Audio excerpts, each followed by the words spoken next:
Hello, let's start a problem on a summation given s equal to 1 into 1 minus 1 by 2 square plus 2 into 1 by 2 square minus 1 by 3 square. Similarly, plus 3 into 1 by 3 square minus 1 by 4 square plus and so on.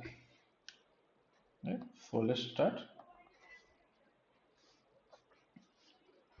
As you can see, s can be written as, the first term can be written as 1 into 1 by 1 square minus 1 by 2 square plus 2 into 1 by 2 square minus 1 by 3 square plus and so on. So let's try to write in the form of summation. Now if you start from n equal to 1, the first term, then this will be n into 1 by n square minus 1 by, it's the second term, right? If it's 1, then it is 2, so this will be n plus 1 whole square. Fine. Then summation n equal to 1 to infinity. Fine. Now let's simplify this. This will be summation n equal to 1 to infinity n into n plus 1 whole square minus n square by n square into n plus 1 whole square. Then this s is summation n equal to 1 to infinity. One n will go off, right? Then this is n into n plus 1 whole square into, let's expand the numerator, then this will be n square plus 1 plus 2n minus n square. Right? This n square will get cancelled and you are left with summation n equal to 1 to infinity 2n plus 1 by n into n plus 1 whole square. Fine. Now as you can see in the denominator, it's n plus 1 whole square into n, right? So let's try to write the numerator in the form of n plus 1. So it can be written as n plus of n plus 1, right? N plus n is 2n plus 1 by n into n plus 1 whole square.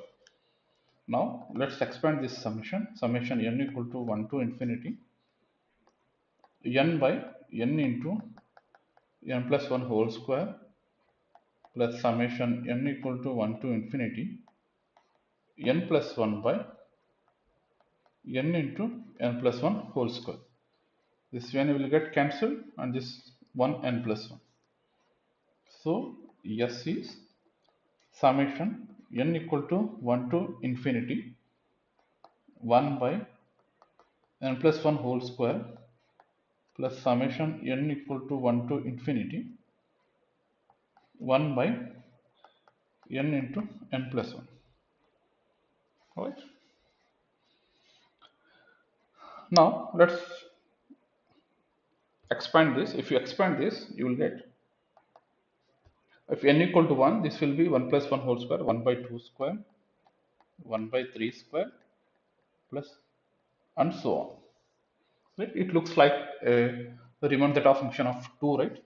If you add 1, if you add 1 by 1 square and subtract 1 by 1 square for this term.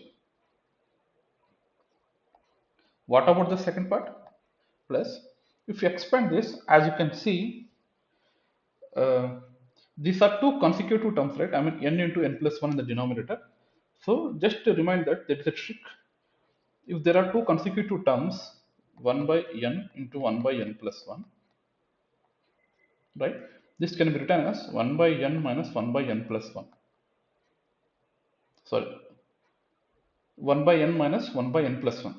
As you can see, the denominator will be n into n plus 1, then this will be n plus 1 minus n. n will get cancelled, then you are left with 1 by n into n plus 1. So this can be written as summation n equal to 1 to infinity 1 by n minus 1 by n plus 1, right?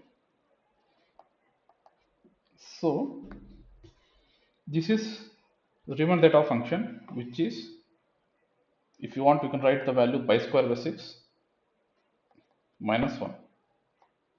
Fine.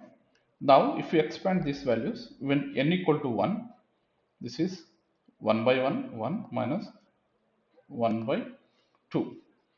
When it's 2, this will be 1 by 2 minus 1 by 3, right? When n equal to 3, it will be 1 by 3 plus 1 by 3 minus 1 by 4 plus, and so on, it goes off. So as you can see, this minus 2 plus 2 minus 3 minus 1 by 3 plus 1 by 3 minus 1 by 4 plus 1 by 4, and this goes off. I mean, the next terms will get cancelled. So just is the Riemann zeta function minus 1 plus 1. So minus 1 plus 1 will get cancelled. Then this is Riemann zeta function of 2, which you can write it given the value pi square by 6.